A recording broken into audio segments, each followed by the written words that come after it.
And then one day, you know, I was in a recording studio. I was intoxicated.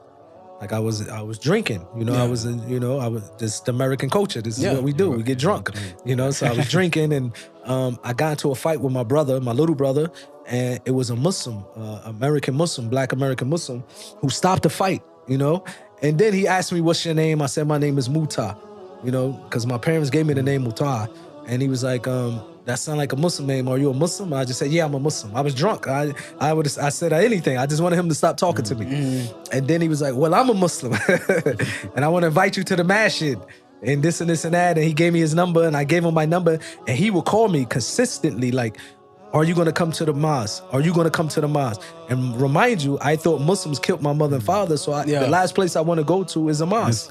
One day I was like, you know what? Let me just go to the mosque.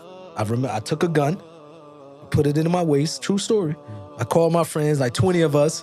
We went there because it was in LA. We went to the mosque, and I walked in, and I seen like different cultures. Remember, in America, every church is divided by different ethnicities. Yes. So black church, you're only going to see black people. White church, you're only going to see white people. But when I went into the mosque, I seen black people, white people, Arabs, Pakistan. So I was shocked, like, you know, what type of religion is this? Everybody's inside of this place. And they all like getting along good. I never seen anything like that. So I went into the masjid, and it was time to pray.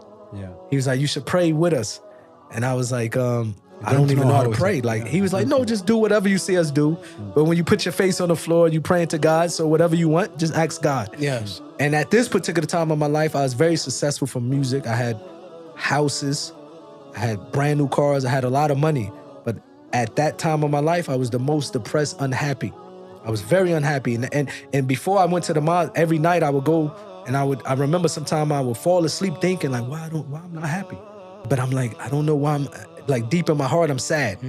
But I don't know the answer, you know what I mean? So when I did pray, I remember saying, God, please guide me to anything that's going to bring me my happiness. I would have never thought it would be Islam, though. I just said, I prayed to God and I would leave. So when I left, the brother, he gave me a lot of literature of Islam. You know, I took it home, and I remember I drove to my home and I started reading it. And the more that I read, the more I was getting I didn't want to stop reading it, because now I'm reading about the prophets. My grandmother used to teach me about, you know, Adam, Isaac, Jacob, Ishaq, Ibrahim, Musa. Like, these names I knew as a Christian. So I'm like, Muslims believe in these prophets? All of them. Yeah, I was surprised. And then when it got to the Prophet Muhammad, peace be upon him, I started reading, learning more. Like, wow. Then eventually I had to call a brother. I was like, bruh, I'm ready to become Muslim. Because I knew then, like, the reason why I'm not happy is because I'm not living my life the way I should be living my life.